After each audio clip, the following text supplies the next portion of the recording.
Hello everyone, and thank you so much for being here today.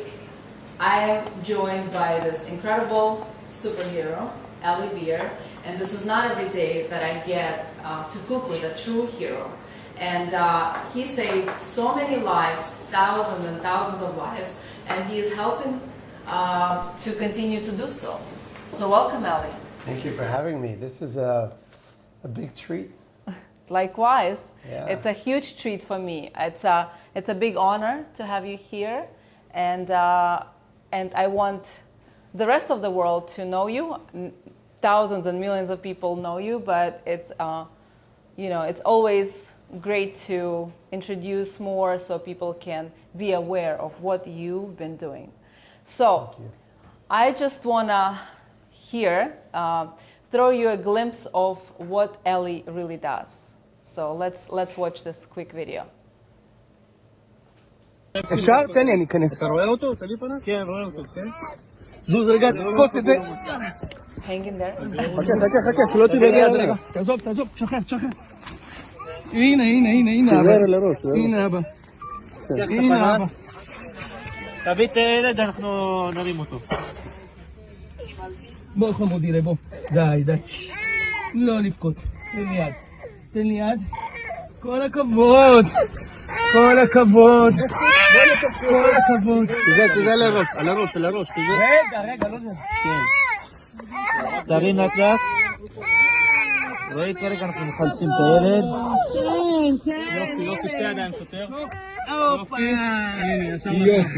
תן אותו לסבתא. תן לי יד. יופי. הנה גיא. So what is United Hatzalah?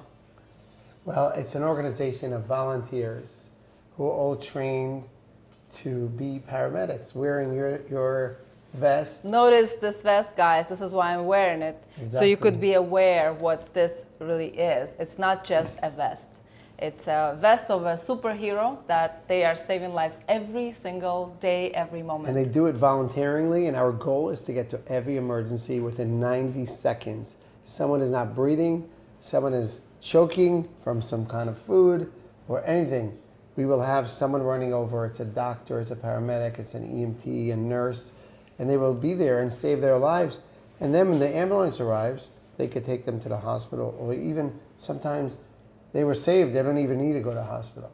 So it saves people's lives and it prevents damage, because by waiting too long for an ambulance, you die. So it's amazing, and promoting this organization is always my pleasure, but nothing better to do it promoting United Hatzalah with cooking with Edvina. So thank you, Eli. And we will be cooking his childhood favorite dish, right? Your mom or your grandma, who used to make this for you? Well, my mom, in special holidays, used to make stuffed cabbage. And it's a very Jewish, I heard it's not only Jewish people. Yeah, every culture has something stuffed with cabbage, so everyone does it their way. There is no right or wrong way. There are many, many ways, but we will make it the way you grew up with. Right, and it's called in Yiddish, I think it's Yiddish, cholpjes. Hopches. I like that. Hopches, that's the name. It's also, there is a word hope there. Do you hear that? Hopjes, hope. Yeah. We need some hope. I just got goosebumps. Yes, that's a good idea, because I didn't think about that. I mean, I didn't know that. And we need hope. We all need hope sense. for everything going on around the world. We need some hope. We need so hope this is and hopjes. Hopjes. I like that. So you guys can scan the QR code and download the recipe, and we will be making it. Well, it takes some time to prepare it, but I will show to you how we're gonna mix things together, and then it has to cook in the oven on a stovetop, but you choose how you want to do it. But I must say that it's one of the healthiest dishes, because it's really protein. Protein and tons of vegetables and herbs and spices. There's nothing better than that, right? Yeah. Very clean and very fresh and delicious. Right, and I, if you want to have a good meal and not to have pasta or anything like that, and you want to have a real good healthy meal. Yeah, and the good part about this dish You can make it in advance, so you could make it yesterday, like I did, because it takes a lot of time. We won't have the whole thing to be able to do it here. I'll just show you some parts of it. And you could make it and keep it in your fridge and then cook it next day, and it's just even better. So that's the good part about this dish. Right. It's awesome, yeah. My mother used to freeze it. And freeze it too, works? Yeah. Okay. Put it in like when it's fresh, when it cools down, to freeze it, and then you could use it for any lunch or anything. Yeah, it's super convenient. Right. I never have space in my freezer. But what is very fascinating to me about what you do is when you started this organization, you were only 16.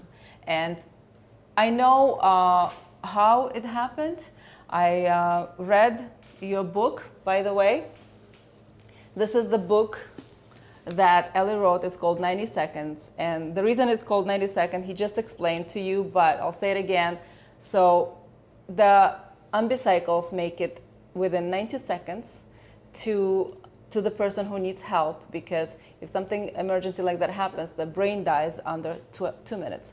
So this is the whole reason Eli created such incredible emergency service, not only in Israel, but around the globe. But by the way, you can see here, these are ambucycles. Ambucycles are motorcycles that are equipped like ambulances, so we call them ambucycles. And they're ridden by volunteers, so they never get stuck in traffic. Imagine yourself, you look out of your window, you see an ambulance stuck in traffic. These ambucycles never get stuck in traffic. That's why we're able to get there so quick. Yeah. And that's what I was, sometimes we have this crazy traffic here in Miami, right? And I always think about it, how, something happens, someone old, getting sick, and how do they make it through? And this is such a genius idea. Sounds simple, but it is so brilliant. And the book is available on Amazon. You guys should go get it and read it, because it's the most inspiring story you will ever read.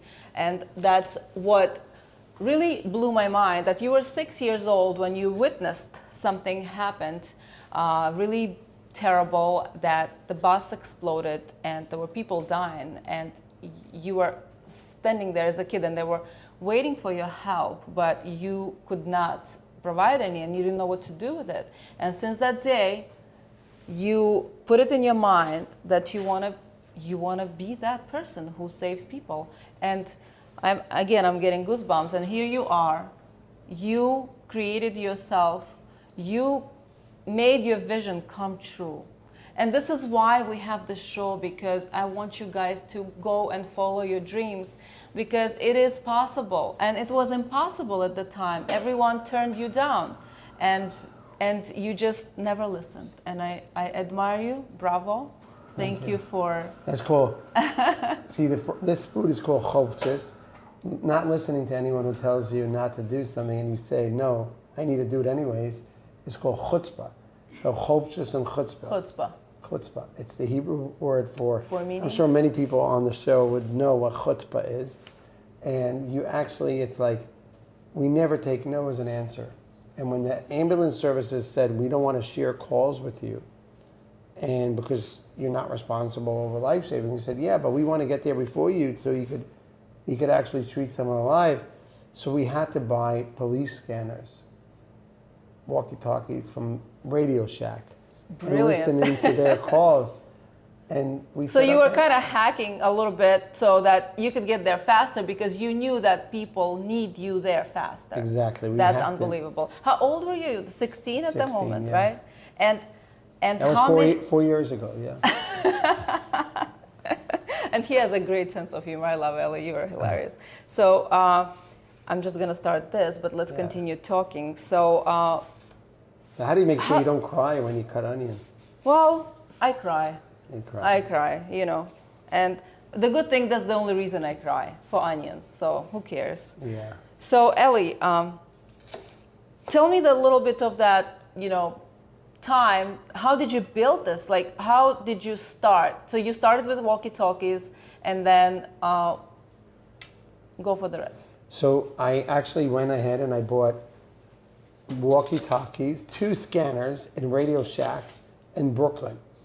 And I brought her back to Israel. That's where I lived, in Israel. You grew up in New York. You grew up in New York, right? My family originally is from New York. Oh, okay. But they moved to Israel before I was born, so I was actually born in Israel. There, yeah. And we used to go back and forth.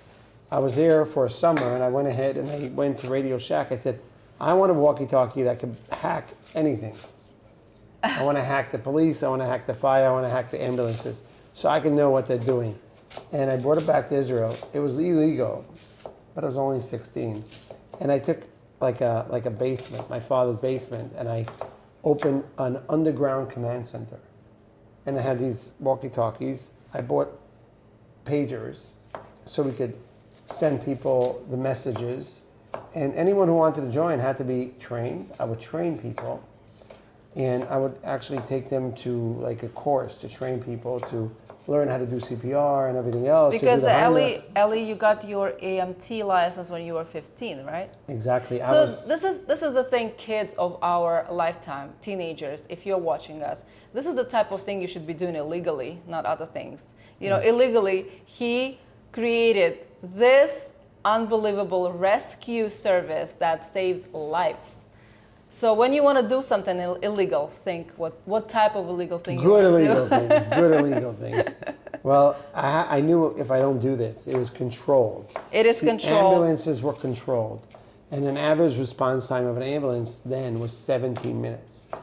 And what really made me decide to do this was a boy. It was a Thursday afternoon. He was 7 years old and he was having lunch and he choked on a hot dog.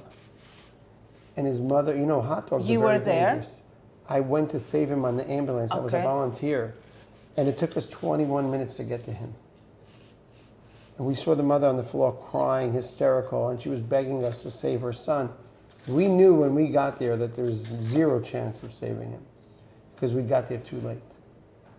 But we tried anyways. We were working for 21 minutes trying to save him. Sorry, he was without oxygen for 21 minutes. We were working for 45 minutes straight. And while we were working, a doctor who lived next door saw the ambulance parked outside. So he joined us. And he was a special, like a trauma doctor in a hospital in Jerusalem. And he said, I didn't know this kid was choking. I would have come earlier if I knew. And he worked for 45 minutes and he says there was nothing to do, just bring a sheet to cover him. Oh, and that so moment was the worst moment of my life, but I realized, like I had an epiphany. I said, if this doctor would have known, he would have saved him. So everything is about time. You know, if you come too late, you can't do anything. It's like if you burn the onions, you have to make it burn. You have Nothing to make replace. Yeah. And this is how our life, the whole human beings, you know, you can be the best doctor in the world if you don't get there in the first 2 minutes of that person not breathing. That's when the brain damage starts. So I decided to start this with that walkie-talkie because of that little boy who choked. That little boy, in a way, you know, sacrificed his life, saving later that he doesn't even know, but he might. He's an angel that helped you to create this organization because it impacted you so much that you said to yourself, this can never happen again. And this is something so noble to do and unbelievable that it's all done by volunteers. And you as a head volunteer, and it's just something that is really mind-blowing, and what you created. And the idea of doing the ambucycles that, you know, get there so quickly and saving lives. You know where the idea from ambucycles Tell came? me. Actually from food. Really? Yes, connects to the chef corps, your thing. program. Yeah. So when you actually make food, the people that want to eat it, right? They want it hot, fresh, right? Fresh. So in Israel, many years ago, they came up with this idea to take motorcycles, these scooters, put a box in the back, and deliver food that way. Food. So people would order food, and they would get the food within minutes. They would have these scooters driving on sidewalks, in between cars, hitting people on the way, but the food would get there hot. So I said to myself, I am stuck in the back of an ambulance, but I see motorcycles passing us.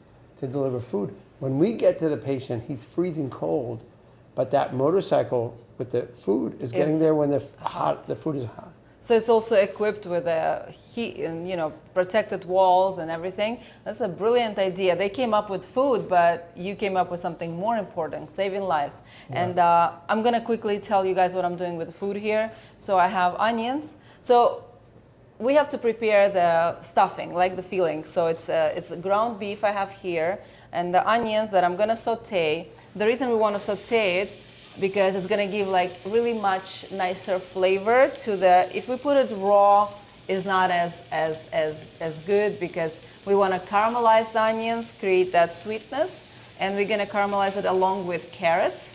And then we're gonna mix our raw ingredients into the meat, which is gonna be a little bit of, not too much of the red bell pepper and the tomato. And then we're gonna mix it all together and roll the cabbage leaves. So I'm gonna grab here, the spoon, and we're gonna continue talking and cooking. So that I know how to do. you know how to do? Good. Yeah. See, I have he's you know, man of many trades. He knows how to cook. So you really cook? I love cooking, but I can't do this. Too complicated for me, but I could do simple things. Yeah. It's good enough. Well, how do you even have time? Eli just arrived from Israel. Like, you know, he's here. He is unstoppable. He never takes breaks. He just keeps going and going, and that's what leader does. And this is absolutely unbelievable. When I go somewhere far, I have to take some, you know, breaks in between with my jet lag, but you don't have it. Like I have a mission. I have a mission. By cooking, I save lives. So when I was invited to your program, to this every Thursday at 12 p.m. 12 o'clock, so we arranged this a long time ago. Things are hectic in Israel now, really, really hectic, and hard days, very, very emotionally. But we have to do what we have to do, and I came here. Thank you so much from the for airport, and we need to have hope, maybe by cooking. Bringing people bring together. People happy and bring people together. And we Jews, we always say, what is the essence of every holiday? You know what the essence? It's the table, it's the food that bring in people Why together. do we have every holiday? They tried killing us. We won. Let's eat. Yeah. It's all about Let's food. celebrate. And eat. So we're going to celebrate and eat. And I know what you've been through while October 7th. And if it's not for your organization, it could have been much more devastating, which it was, and it still is. And tell me a little bit about that moment when you learned about what happened on October 7th. Well, we are used to dealing with emergencies every day. We deal with almost 2,000 emergencies every single day. 2,000? 2,000. Volunteeringly. We don't charge money. We come for free. We have volunteers who are lawyers, accountants, chefs, truck drivers, taxi drivers, plumbers, and we have Jews, and we have Muslims, and we have Christians. Everyone who wants to be a volunteer could do the training and join us. That's why we call it United Hatzalah. And we were ready. Hatzalah means rescue, correct? Hatzalah means United. rescue. So that makes if a lot of you sense. unite people together, you could actually achieve a goal. You know, we had a goal of 90 seconds. The only way to achieve it is by uniting people, because it's like a network of people. It's like Uber, but just for life-saving and for free.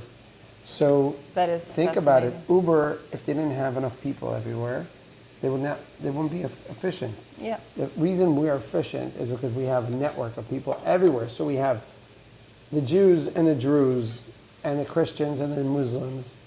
Anyone who wants to be a good person could join.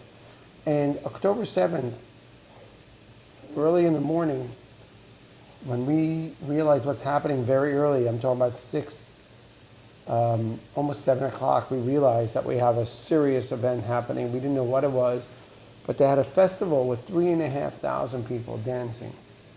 It was young, beautiful people from all over the world too, not just from Yeah. Israel. Yeah. It's like it was a famous festival called the Nova Festival, and they had a big festival. And the Hamas terrorists came in from Gaza. Surprisingly, they did a very big operation. We did not realize that it was a big invasion. We thought it was like maybe a few terrorists. We had one of our volunteers actually, who's an Arab Muslim. He was there to save lives on October 7th in the Nova Festival. His name was Awad, and he ran in to save people, and he was trying to save as much as he could. The terrorists were getting closer. He didn't run away. He actually stayed with a young woman who was actually injured, and he was treating her, and Awad stayed with her. He saw the terrorists coming, and they realized that they were there. They came with the guns, and he started talking Arabic to them. It didn't help him. They saw him trying to save someone's life. They right away murdered him. They killed him, shot him and her, and he was our first victim of that day. And then very soon later, we found out another volunteer of ours was killed, was murdered. So we actually went into a situation where we said, okay, now we had some volunteers injured and murdered. One of our volunteers was a hostage. But we said, we're not going to stop because we don't get paid for this. We do it from the goodness of our heart. Israel, the people of Israel need us, and we just decided to go in. And we send our people with the motorcycles in, with the ambulances in. We have helicopters. We decided to bring them helicopters in under fire. Think about it. They had 1,500 missiles in 30 minutes. Wow. And we did that anyways, and it was like, we didn't realize that we were in the midst of the war. Such a serious, it was a war. And I know that a lot of them were dressed as Israeli soldiers as well, which was so insane that you don't know that you are going through actually a real war at the moment. And I can only imagine what you've been going through and how much that impacted all of you and us, all of us. So I went in to the command center to control the situation, and I saw really quick that we're not talking about an event. We're talking about a war, an invasion to Israel. Of 9,000 terrorists came in that morning into Israel, 9,000. And it was a real invasion to more or less destroy Israel. And thank God we were able to go in and save a lot of people. Many of the stories are terrible, but today, as we're cooking now, the bodies of four of the people just came back. Morning. 3 of them were from a family who actually they were orange. They had orange hair. The kids, the Bibas family, and the mother Shiri. She was kidnapped with the husband. They were in the house together, but the 2 babies. One of them was 9 months old, and the other one was about 2.5 years old. And they just returned back on a hostage deal. Terrible situation. The mother and the 2 babies dead. And when I was on the plane coming here, I was looking through my phone. Actually, I was looking through my phone, and I couldn't believe it because I didn't even know this. We train people all over Israel. We train people to learn how to save lives. We train so you don't have to volunteer. We just train you. What do you do when someone chokes? Yeah, just that, your neighbor, your friend, you're somewhere outside and you see that, you actually can go save somebody. Exactly. This is very important skill. We actually train hundreds of thousands of people over the years. And my phone, somehow I was doing some search on my phone, and I almost fell off. I was sitting on the plane now, and I'm like, my heart stopped beating. This was 2 months before October 7th. Look who got trained by us. The mother, Shiri, and the father, and the little baby was there, Kfir. He was 9 months when he was kidnapped. But this is their training program. I didn't show this picture to anyone. This is the first time I'm showing this picture. Thank you for sharing this photo. Unfortunately, this was a course in euros, and the one who took this picture was Dolev Yehud, who was a volunteer of ours, a 3rd volunteer who was killed. He was murdered that day. And he took this picture. He trained them And these were all simple people. Just look at Simple them. people that just want to Just do wanted something. to live a nice and life, and they were. Can we hold this closer to show this beautiful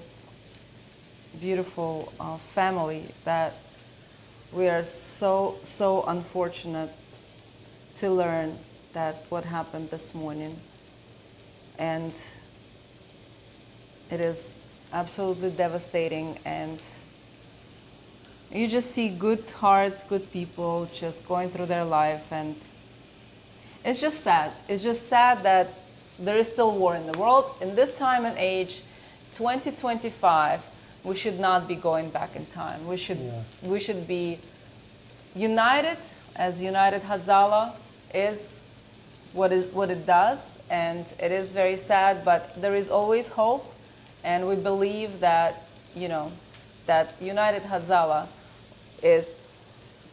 will do that for the rest of the world. And I know that you are not doing it only in Israel, but it's also even here in Surfside. When the condominium here collapsed, United Hatzalah was here to rescue. Yeah, so first of all, we go to rescue people in any situation, anywhere in the world. We were in Turkey a couple of years back when they had an earthquake. We were there helping. We were in Surfside. We came to help. We also came to Haiti, many years ago when they had an earthquake. So our volunteers are so trained, so professional. So they're local people, right? If it's no, they come from Israel. They come from Israel. And they also have local organizations that are separate, that have operations in different places, including here in Florida, in Surfside and other places, who operate with the name Hatzalah, with the same idea. So this is an idea that people could copy, and hopefully maybe someone here in the show will say, you know what, I should have this in my community. And it's a good idea. All you have to do is connect with your EMS organization. And this is the best thing to copy. It's a great format. It's a great. We're going to give you the recipe you. how to do it after the recipe of the Hope. We have 2 recipes for success. You can never go wrong when you have the right recipe how to cook, and you can never go wrong with what Eli created himself. So I'll tell you something I have a few food stories. Tell I me. never really cooked. And I have a sad story, but it was just a beautiful story. One of our volunteers who was actually driving an ambucycle, his name is Tal Cooperstein, and he was driving an ambucycle to save a 4-year-old girl who was choking. And on the way, someone crashed into him, and he was in a really bad situation, and he was in a critical condition. So instead of saving this little girl, he needed to be saved himself. And he was in the hospital. And when I went to visit him that same day, his wife was crying, his kids were crying, all his kids surrounding him. And I said to his wife, Julie, her name's Julie, I said, so what does your husband do? Like, I don't know what he works in, because I want to help him, because it's like a family, you want to help. And she said, he has a falafel shop. So I said, so who's going to work in the falafel shop? Mm-hmm. She said, well, my son is 17 years old. He'll take off work. His name is Bar. And he'll take off work, and school. Yes, and go work in the store, in the falafel shop. So I said, he's supposed to be in school. He should not work in a falafel shop. She said, what else could I do? I said, we're a big organization with 8,000 volunteers. Right now it's 8,000? Yes, 8,000 I was going to ask you volunteers. that question, okay. And I said to her, Julie, we're going to take over that store, that falafel shop, that restaurant. It's like they sell falafel. It's like, shawarma, family-owned like little shop, yeah. A little shop. That has a lot of love, I'm sure. Those are the best type of His old places. parents would work there. His 80-year-old parents would help him. Oh, so special. Tal was running the show. So I said to her, we're going to run the show for you. And we actually had hundreds of volunteers are registered to go volunteer in the shop, in the restaurant, and to sell falafel, to make the falafel, and to clean up, And I went to work there for my first time in my life. I actually started making falafel. I never knew I knew how to eat Now falafel. you're a falafel expert, aren't you? I'm not an expert, but I was there. You're gonna make ones for me, or take me to that shop. I would love to visit Israel soon. And going back to the recipe quickly, I want to show you. You have to take out this core. I have this beautiful cabbage from Tiny Farm, the Caraflex or the Sweetheart cabbage, which is so rare to find, but they're beautiful. I never saw such a beautiful cabbage. Isn't it gorgeous? Nature is such an artist. So we have to take out the core, so that is easy for us to remove the leaves and start wrapping the cabbage. So for that we have to place this cabbage into the hot water so that the leaves become more elastic, so they don't break, they don't fall apart, or they could really rip. So to avoid that, we make it flexible in the hot water, and then we're gonna take it out and start rolling, okay? So thank you, we're gonna place it right here and cover it. By the way, no one could smell this delicious, it smells so good. Onions and garlic, and when you saute this quickly, it's like the best aroma, right? I'm gonna grab gloves, because I forgot to bring them. And while you're helping me there. Wow. So. Just look at this, look how nice this looks. This is the right color. Olive oil, right? That was olive oil? No, I like to cook with avocado oil because okay. it's heat resistant. It doesn't, olive oil I like to use raw.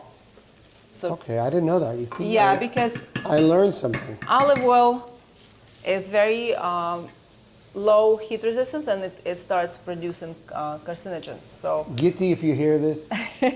Giddy is actually Ellie's amazing wife, who is a hero herself. She has 5 children. They have 5 children. And she's doing the same thing. She's working and saving lives even while the October 7th. And yesterday I went out to a call with her together to save a young girl who was hit by a bus.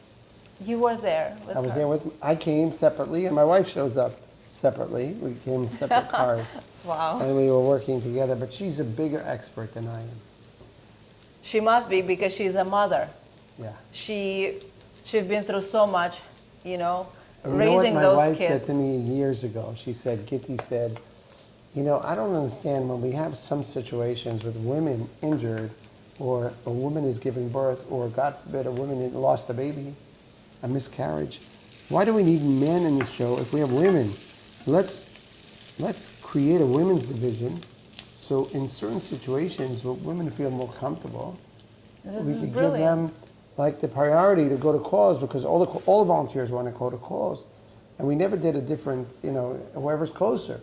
But what if our technology could even make a better analyst and see, not only who's closest, but who's the fit in with the right situation. patient situation. This is really smart. And it's unbelievable. Now we have 1,700 women in this brigade, and it's an incredible brigade. It's actually named after Joel and Adele Sandberg, who live in Florida. And is this the doctor that was saving you? Yes.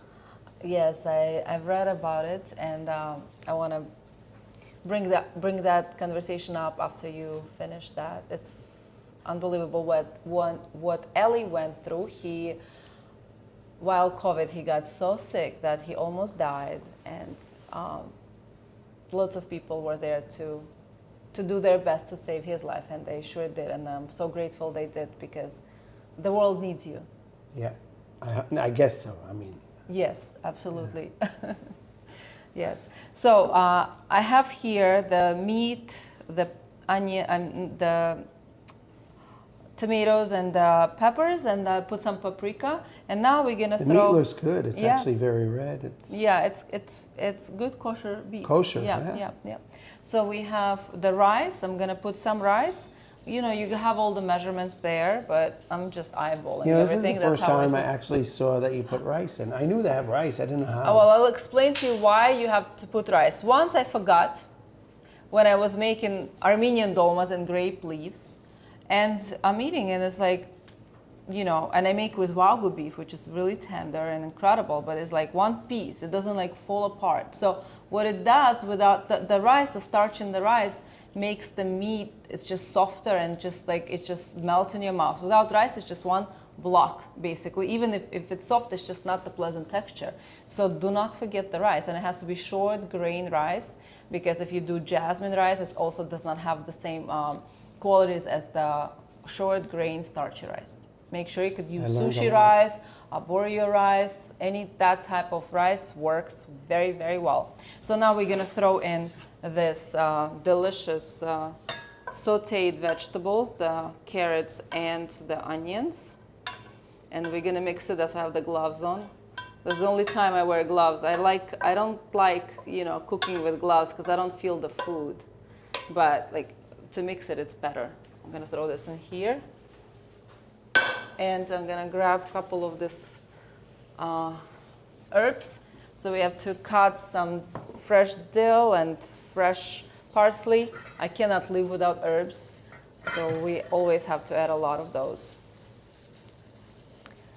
So I am really impressed how these volunteers, they get inspired by you and they call you, right, to just hire them and just let them work with you, that this spreads so big that people actually come and ask you. And I know that you have to even turn down people, right? Yeah, but explain why is that? Look, I spoke about this yesterday. I had an event in Tel Aviv for the volunteers from all around the country who came, and it was really interesting. I talked about unity. I had Muslim women with the hijab. I had Druze, is another sect up north. They came, so I had the representatives from around the country come to Tel Aviv, and I said, we volunteer, yes, we volunteer. We don't get any money in return. But you know what we do get? Satisfaction. Everyone wants to feel good. They did something. So, we get more than what we give others. Absolutely. And I say, I asked the people there, who remembers a call, an emergency call you had from 10 years ago? And many people pick up their hands. They remember, of course. And they remember details. They remember the person's name that they saved. I said, let's go ask that person if he remembers you. Mm-hmm. And the chances are very low that the person doesn't remember you. But you gave him his life back. Of course he will remember you for the rest. He won't. No. You remember him, but he doesn't remember you. Because for him, he was in trauma. He doesn't know who helped him. You just walk away. We don't leave a bill. We don't leave anything. We just treat, save, and walk away. But we go home and we tell our family, we tell our friends, we just saved a baby choking. That baby would never know who you are. The family maybe knows, but they forget very quickly. But they have to connect the face to the the act. But we, as people who give, we receive more. Of course. And I say, when you give someone, you're actually giving yourself. And you take home a great education. And your children see what you do, they want to follow your steps. And I remember talking to your daughter here when I was here last time. Yes. She's like, I can't believe it. And she wanted the book. Yes. And her and a friend. And you could teach your kids to do anything. You could inspire them to do anything. But there is nothing else that you want from your kids but to do good, right? To be good people. Be good people. Good stewards to the rest of the world, right? I appreciate that. I'm really fortunate that my daughter is surrounded by these incredible human beings that she could learn from. And yesterday I had my friend Jimmy, who is just a special human being too, and he had this deep conversations with her, which is very important for us to have with our kids. Kids are disconnected these days with their iPads and phones, and having them to actually see and hear these stories, they follow your example. This is how it really works in the end of the day. And you could see the world divides to three types of people. And the people who are bad, unfortunately, do bad things. And then there is the people who don't care.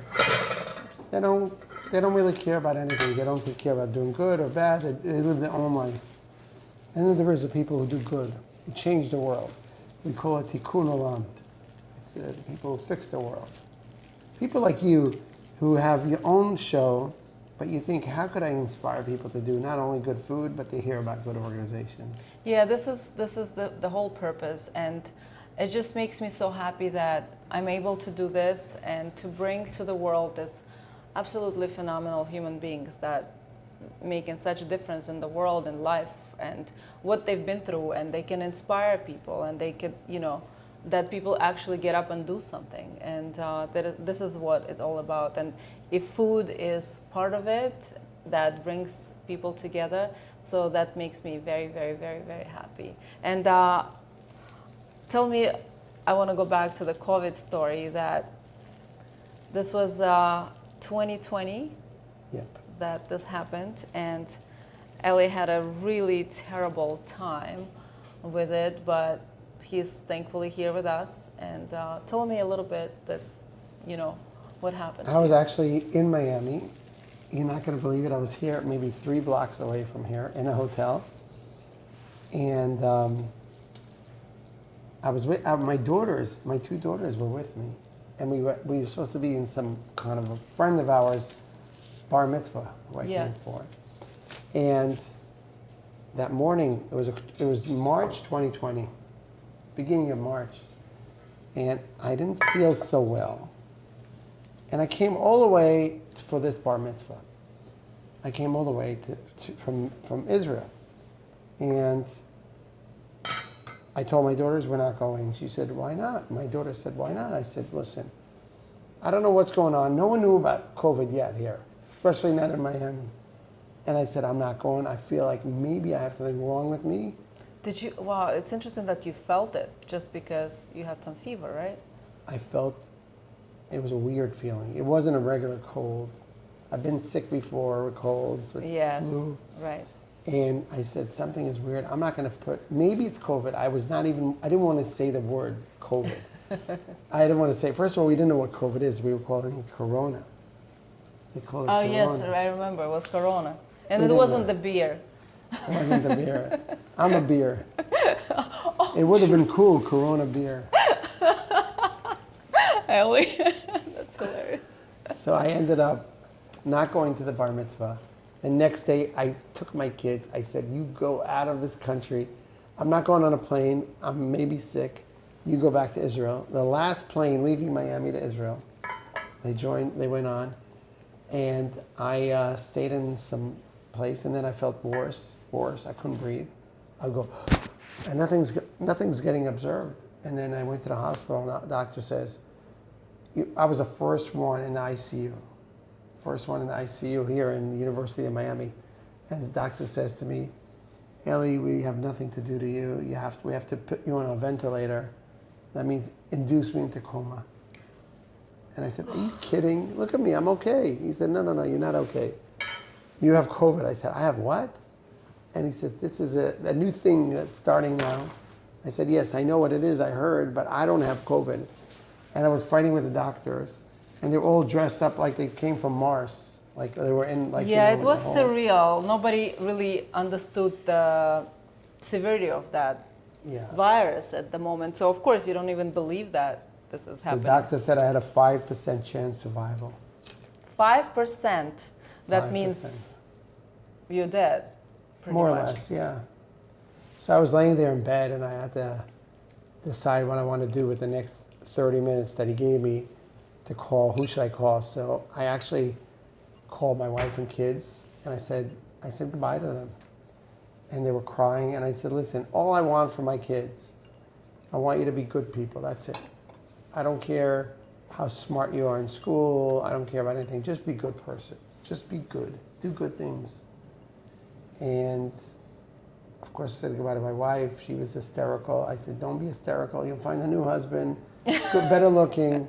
I was so okay with it. It was like, it's unbelievable how chill and how rational you were at the moment when someone tells you, that's it, you are going to coma. what should I do? I get hysterical? That's not going to help me. So I was actually very practical. Then I did the smartest thing ever. I actually did a video for all the United Hatzalah supporters. And I sent it out, I blasted out, and I said, I want to thank you for all your support you're giving. But I'm very sick with COVID, and I may die. And if I die, I would expect you to continue your donations. please don't stop donating if I die. It was a very weird video. No one ever got a video like that. But I said, listen, if I die, who's going to do the fundraising? Well, I have some good people here, you know, Ricky, Yes, but of Danielle, course. and everyone. But I was the one pushing, so I said, okay. And I said to people, I'm going to follow you if you're donating or not, you know, from up there. And you're so good at that. By the way, what is the name of your website where people can go and donate? Please donate as much as you can. Any dollar helps. And this show has raised over $25,000 that I'm really proud that we were able to do that. And I want you guys to donate as much as you can, because this is one of the best things that can happen to anyone in the world, this organization. Thank you. What is the website? It's israelrescue.org, israelrescue.org. And you can learn more about the organization and go on our social media at United Hatzalah. And it's great to have supporters like you, because you and your husband are incredible, and what you support us, and even your daughter supports us. Yes, she sure does. And it's amazing. We're all together in this. The world needs people who are willing to drop everything. Good, to do good. Good, to do good. That's all the world needs right now. You know, it's a very strange time and so much pain and so much We were in bad Ukraine happens, for yeah. almost 2.5 years. Our volunteers were in Ukraine helping out the people who were injured, people who were sick, people who had to get out of there. Their medical facilities were terrible. We were getting people out of there. Volunteers left their jobs, went there. We went to every country you could imagine. And we had disasters happening there. Yes, of And, course. It's another war. It's always a disaster.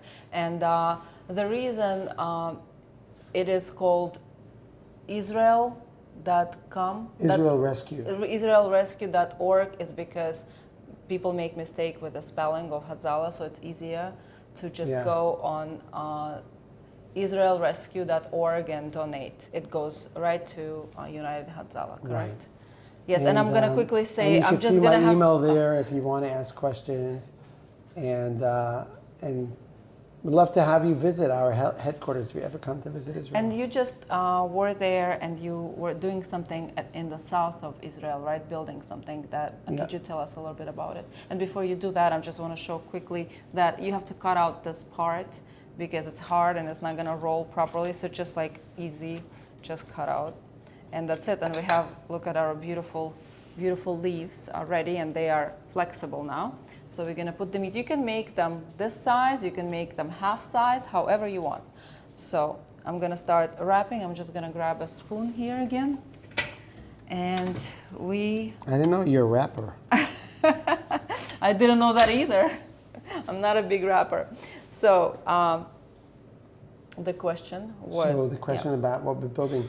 So after the destruction in the south of Israel, and we realized a lot of the people lived there who were not living there anymore. They left. A lot of people, a lot of Israelis, they had to leave their homes for over 1.5 years. And we're going to rebuild our facilities in the south so we could have training there. We want to go train more and more people. It's a big project I'm very involved with. So we have a lot of projects. We're trying to get more of these ambucycles here. So the money we're raising with this show is going towards medical supplies and trauma equipment and defibrillators. So we're going to buy more and more equipment so we could bring it down south to help the people. Yes, and the one ambucycle costs $36,000. That is fully equipped with all the first aid that you need, including the defibrillators, right? Yep. So, and how many of those do you have right now on the We have 1,200. 1,200. And this is all just by donations. This organization exists because of your donations, and this is absolutely fascinating. And I'm very, very proud of you, what you have done for the world. I'm proud to be here. Thank you. I wish I could be here every day and do a breakfast show, a lunch show. We can make that happen. And tonight we will have our event, the charity event that we're holding for your organization. We're gonna have some beautiful people. I'm gonna make more food, and we're gonna also have, because I made a lot of this for tonight, so we're gonna have all of these delicious things Do you tonight. still remember how to say this in Yiddish?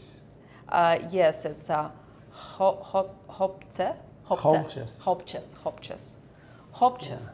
Okay, I don't we're know gonna how have many. hopches. I wonder how many people are watching us now who could put a thumbs up that they know what hopjes is. That they ever heard that word? Only Ashkenazi Jews who grew up from Europe, more or less. They know that word. They know the word. I grew up in a Polish, Russian Community background. Yeah. So I have here the little clay pot.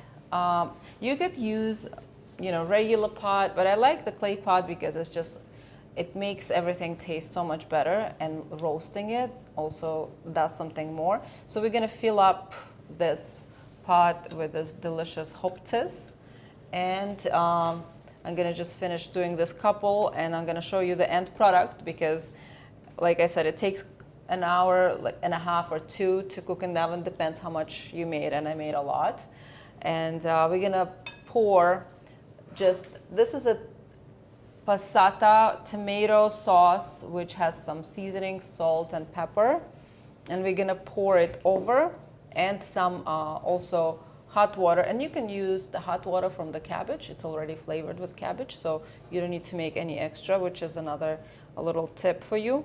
So, and that's it. And then we're gonna cover with a cover that also is clay.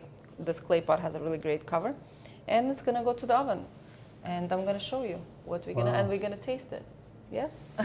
So this I'm gonna put away for now because you guys understand it's live show. We can't make it happen now. I'm so hungry. Good. I want you to be hungry. Let me get some Halal plates. food is good. The airline was okay, but can't compare it. We're gonna serve it now. While maybe you could tell us what are you up to right now with your organization? Is there anything new going on? Is there something that people can do for you? So we're actually involved a lot with technology, and I'll say something for the first time. I'm going to publicize this on this show. I feel like I'm publicizing. Wow, I'm excited. So we usually know about emergencies when people call us or we get information something happened. So we know someone is in trouble, we go save them. But now with this new AI thing that's changing the world, we said to ourselves, how can we get there even faster? Because we have a 90-second response time. So we took 10 years of data, of information, of people getting sick, locations, what time, exact location, and everything else. Oh, that's so and interesting. We put it all in AI technology that we created, and that developed the next thing that's going to change the world. It gives us the information where the next emergency is going to happen in the next hour. Where in the city someone will have a heart attack or a car accident. Where are the most likely areas that I should put people there? So what happens now, we actually know in the next 15 minutes something is going to happen, and we tell our volunteers who could go ahead and move to that area. This is just mind-blowing. It's mind-blowing. Taking AI and making it into something so outrageously fantastic, and doing something like that is just... And you see it works 90% of the time. 90% of the time, volunteers now, because they want to go out to calls. They actually enjoy helping people. So we say to them, because if they sit in their home, they don't know if a call is going to come next to them. But now we could tell them, we have a technology that tells them, if you want to get a call, you want to get a mitzvah, a good deed. A good deed. And it's... Go to this area, you'll find What something. do you think sometimes at night when you go to bed and thinking, where you started this organization and came to this point of cooking with you? and that, what do you think of yourself? You're the most humble person, but of course, I'm sure you know what you've done, and just what are your thoughts? Well, I'm always blown away how many people want to follow me, like in terms of joining the organization. And I joke around, I sometimes tell my wife, could you imagine I started a new religion? Like Jesus, right? He went ahead and he created exactly. a few billion people joined him afterwards. I say I want to start the religion of life-saving, of doing good. How do I do that and create more and more and more people to just join me? And today I see people from all backgrounds, all ways of life, and they all join into this organization, and that makes me proud. If I only had my type of people join, it would be nice, it would be great, it would be very... The fact that I have people that I would never have a relationship with in a normal circumstance join me in my belief, and their kids are joining now. That's the thing that makes me the happiest. Bravo. On that note, I'm gonna get my champagne going to you and toast it to you and your organization and serve our meal. This is something that I do. I sabrage the bottle. I don't think you drink, do you? I don't drink. I don't drink, but it's okay. And I'll tell you something, I used to drink a lot. And this I don't drink a lot. I used to drink once a week on my show. Wow, this is a cool knife. Wait, Yeah. I need to see this. Yeah, that's why I want to do it, because it's a fun way to... The point of this is, yeah, of course, be careful. It's it's a great, it's almost like a saber, right? So this is, I brought from France, from Paul Bocuse, a restaurant and school. It's one of my favorite, let me get the glasses here going. Thank you. And yeah, so this is a special knife for me. I love it, but don't be scared. It looks scary, but I'm not gonna hurt you. Should I walk away? Yeah, you just stay on that side. So you said you used to drink a lot, right? And I used to drink how a did lot. you stop? So my son, his name is Israel, Oh, I love his name. and he came to me one day. He was about to join the IDF. Yeah. Actually joined already, and I need to make a deal with him, and I wanted him to do something special for me, and he said no, and I said please, and he said it's very hard for me. It was a very hard mission I gave him to do, and he said I'll do it only if you stop drinking. And I was a big drinker. I see. And I Well, gave him- that is important to be healthy, and no, you it was know. because of him, yeah, that's incredible. and I'm very... Well, you could do anything. Look what you've done. This is nothing Yeah. to stop drinking. But I'm gonna cheer to you anyway. Yeah. Whoa. Whoa. See, it's a big one. So Wow. you'll just cheer with me, and this is the only time I pretty much drink. I'll cheer with you. Just cheer with me. Cheer with you. Cheers to you. And L'chaim. L'chaim, and thank you so much for everything you L'chaim do. is for life. Yeah. Do you remember the song, If I Were a Rich Man? How does it go? That movie, Fiddler on the Roof? Yes? So it goes, L'chaim for life, right? Yes. It's that. Yeah, I don't remember the proper words, but yeah. Let me get our cabbage rolls so we could actually Oh, yeah. taste them finally, right? Sure. Let me get my gloves because it's hot. Actually, look at the color of my I love gloves. it. I love it. I didn't plan this. I love Yeah, it. but they are orange. They are saving me from being burned because I do that a lot to myself. So let me grab this. You see, I have my Wow. beautiful clay pots. 2 of them because, like I said, Yes. one of them we're gonna use tonight for our guests.